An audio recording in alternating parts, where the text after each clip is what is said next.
When I was working as a movement resource teacher, one of my favorite ways to support students was through hallway power stations, quick go-to spots where kids can move, reset, and head back to class feeling more ready to learn. They're simple, inclusive, and super effective. In this video, I'll show you how they work and share a few tips for setting them up in your own school. An idea that you could start with an energy check-in. In an energy check-in, students reflect on how their energy is. You can use different visuals that relate to the student or that have schema to what they know. And it's a great tool to just know where you're starting at when you're delivering a power break. The second step is to kind of figure out whether the student needs to power down or power up. And this will kind of be related to what they need to go back to. So there are some universal strategies, typically movements that are slow, linear, or firm or heavy are powering down movements. And those that are going to help students power up are learning movements, so different directions, start, stop, or light beat. Again, this might be different for every student, so keep that in mind. Once we know where we are and where we need to go, then we can create the power plan. A power plan is simply kind of the way you're going to structure your power break that is going to be specific to that student or what their interests are and their abilities. So here we have a little movement folder. We have some ideas for things that you can do, whether it's yoga, breathing, or movement cards. We also have some specific fitness activities.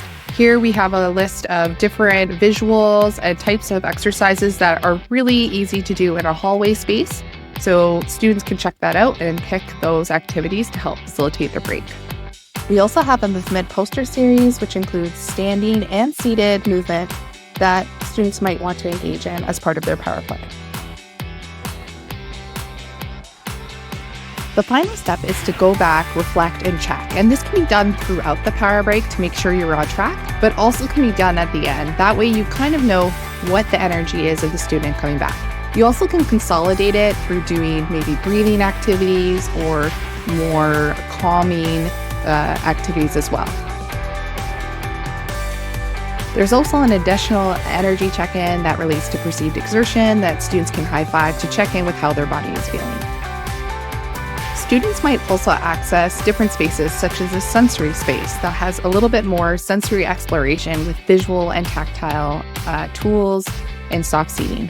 So what we've done is we've just added the same concept into here, that energy check-in, that visual posters and folders for staff to access and also for students to access to engage in purposeful activities in this space. In addition to some of the equipment that is in there, we've also added some movement opportunity posters, such as equipment that you might use as a stability ball, which is great for deep pressure. We've also added a visual folder, first then next tool, with some other sensory activities that you can do in this space.